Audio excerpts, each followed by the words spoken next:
Hello people, it's NightSphereGaming and welcome to another day, another creepypasta. Today we have another short creepypasta that's 7 minutes long called Decay by Richard Saxton. Of course, as always, the link will be in the description. Show him some love. And I guess without further ado, let's begin. Am I going to die? The kid asked me as he was being rolled into the operating theater. It was a question I'd heard 1,000 times before, but answering it truthfully hadn't been any easier, even after years at the hospital. Of course not. We're gonna fix you right up. I lied. He'd been crushed in a horrific car accident, and though we would put all our effort into saving his life, hope was a limited resource. The fact that he even remained conscious despite losing most of his blood was bizarre enough, but after 10 years on the job, nothing surprised me anymore. The anesthesiologist quickly put him under while we scrubbed in for surgery. Damien would be the surgeon, a specialist in polytrauma cases, and I'd assist. No sooner had we opened him up before he shared a look of disappointment. There was no chance in hell he'd survive through surgery. Despite our lack of faith, we tried our best, but only after half an hour on the table, his heart gave out. How was he still alive when he arrived? Damien asked. He pronounced at the time of his death to leave us to clean up the mess. I took the responsibility of cleaning up the kid up for the morgue, a task I'd committed to countless times before. It wasn't something I personally enjoyed, but to me it was my final chance to pay respect to the dead. The kid couldn't have been more than 15, and as I hear, he was just learning to drive. Unexperienced and attempting his first drive on a slippery road, he managed to steer off into a ditch.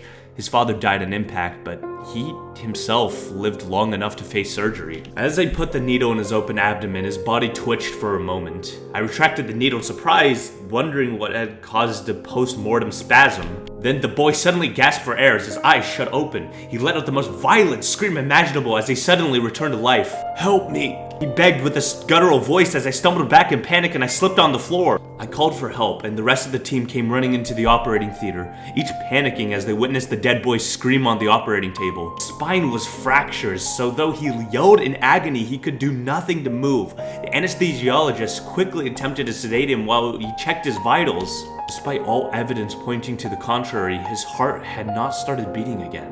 He was supposed to be dead. I started chest compressions, desperately trying to get his heart going. I cringed to the point, to the sound of his ribs cracking beneath my hands, and the boy's screams turned to gargles as he was unable to gasp for another breath. "He's not going under!" The anesthesiologist yelled as he gave the kid a second dose of propofol. Of course, without a functioning heart, there'd be no way for the drug to flow through his veins, even as I tried my best to pump for him. After about an hour of compressions, the chief of surgery had intervened and ordered us to stop. At that point, we caused more damage than we had helped. What's happening to me? The kid stuttered, still conscious. None of us responded. We couldn't find any words to describe the horrific sight before us. Most of the staff had left due to the sight. We've faced many challenges in our career, but nothing quite like this. What's your name? I asked, despite already having seen it in the file. I just wanted him to focus. "Brian Dawson," he responded. I took a deep breath.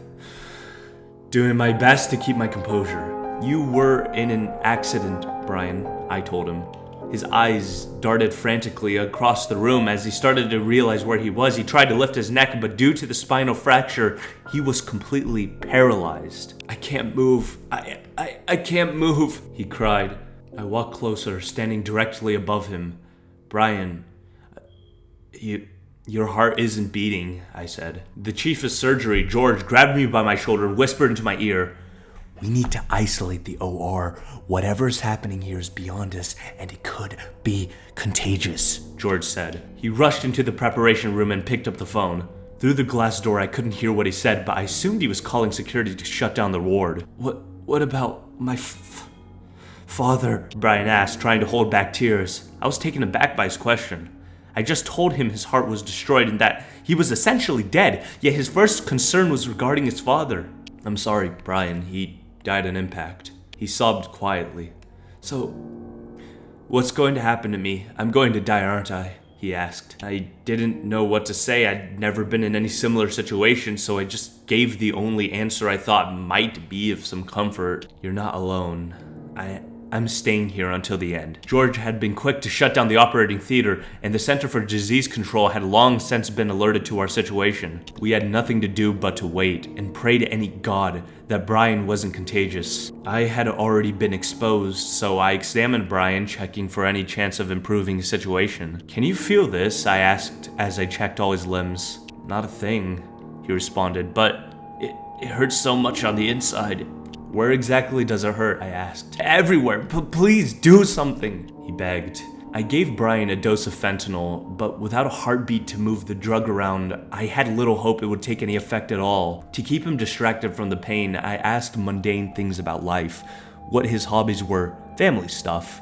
He was smart enough to realize my intentions, but went along with it, either out of fear or because he actually hoped someone could save him. Hours passed while we waited for someone to tell us what to do. Half the surgical staff had been put into quarantine, terrified that they might be infected. Finally, the CDC arrived on scene, fully geared in hazmat suits. They allowed us to roll Brian into his own space. A pre-operation room had been evacuated so he could stay somewhat comfortable. The rest of us would be put into the surgical office while the situation was being assessed. I decided to stay with Brian.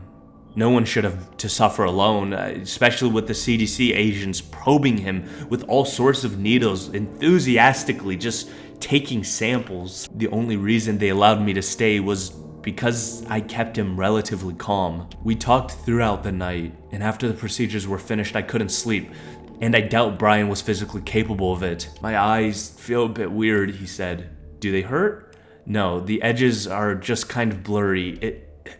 It's weird." I left to talk to George, who was still working around the clock, calling around, making sure the other patients were redirected elsewhere. "What if we were to put the kid on a lung machine?" I asked. George put the phone down for a moment and sighed.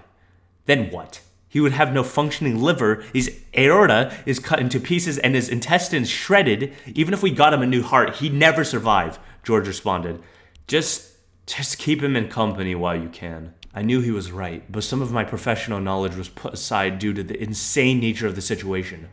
"Doctor!" Brian shouted. I rushed to his side. I can't see," he stuttered. I put out a flashlight and examined his eyes. Both pupils were unresponsive and his eyes started to almost deflate, which was one of the stages of decomposition. Brian had started to rot. "Please, I'm so scared." Brian was a brave kid, but he started to lose his composure just like everyone else in the ward. I kept talking to him, but the inevitable truth was that if he kept decomposing, he'd soon lose all his senses, all the while being conscious to experience it. As horrible as it might sound, I begged that it might finally allow him to pass on. We kept talking. I asked him if there's anyone he wanted to call, but as I already knew from the others, Brian's mother had died during childbirth, and his father had been in the same accident as himself. As we talked, Brian's voice kept getting louder, as if he was struggling to hear. "Are you hearing me all right?" I asked. What did you say?" Brian basically yelled. His hearing was deteriorated within minutes, going from impaired to deafness before I could even begin to help. With him being blind and deaf, we no longer had a way of communicating. No matter my attempts, I couldn't comfort the dying kid, and the CDC quietly decided that my presence had become unnecessary. Brian kept screaming in terror and agony after I left. For each passing second, his own body started digesting himself, and nothing we could do would take the pain away. By the morning, his screams had silenced. I barged into the room, much to the dismay of the agents. Brian was hooked up to hundreds of cables, monitoring his heart, brain, muscles, and vital values. Of course, his heart showed no activity, and the decay had progressed to shut down all his muscles. He had quieted down not because the pain was gone, but because he wasn't able to scream anymore. The only part of his body still working was his brain. "What the hell happened?" I asked. "Get him out of here," one of the men demanded. The other man complied, but went outside with me to explain the situation. "You don't have to worry about it being contagious. We'll lift the quarantine in a moment," he said. He looked weirdly somber as he spoke those words. "What about Brian? What will happen to him?" "He's still conscious, but he has no respiratory function anymore, so we have no means of communicating." Brian was still alive. Blind, deaf, and dumb, he had to suffer in loneliness, unable to die. "How long does he have to suffer?" I asked. "We'll know more when we move him to our specialized facility." The senior CDC agent demanded that his colleague keep quiet. before they could tell me anything else. They left with Brian, covered him in an airtight capsule so no one would see the horrors that just occurred within our surgical ward. As soon as the quarantine was lifted, I headed home to write up my letter of resignation. I had a well-connected contact within the CDC, but upon trying to get more information, he claimed no such case had ever been presented to them, that no one had ever been admitted to their facility under the name of Brian Dawson. About a month later, a lawyer, accompanied by a doctor, showed up at my door with a bunch of documents, all regarding doctor-patient confidentiality. The lawyer looked tired, worked down to the bone as if he'd made such trips before. He asked me to sign the documents and to never speak of this again, saying I'd lose my medical license if I did. Not that it mattered to me. I'm done in that field for good. I was given an injection by the doctor. He told me that Brian's disease was not unfamiliar to them and that it was extremely contagious, but only upon death. He explained that half the population is infected with a disease that kept the brain conscious for hours, even days following death. Brian's case was special in the sense that he actually retained some motor function and he was able to speak to us. The injection given was not a cure. It'll only prevent me from spreading the disease, but once I die, I'll suffer a fate similar to Brian's. I just hope someone will stay with me when it happens.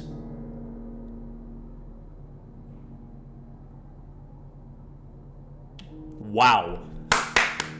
Wow, that was an incredible creepypasta. Holy crap. Once again, this one was also short and sweet with enough build up to, have a man. I can't believe this one because number one, it introduces the concept of like still being alive after death, which I am fucking petrified about. You know what I mean? Like, I kind of believe in the afterlife and stuff, but there's always that like tinge of doubt that what if, it's worse than the afterlife? What if after you're dead you feel everything? What if your conscious is directly linked to your mind through a bunch of like central nervous systems or whatever? And it was like really sad. You could feel like Brian's pain as he was going through, his death and stuff and just feeling everything and just suffering internally.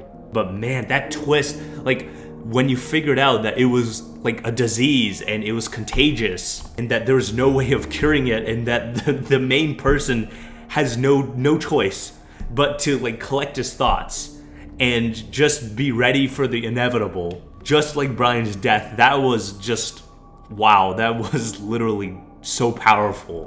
I'm not gonna lie, this is actually one of the few creepypastas that scared me.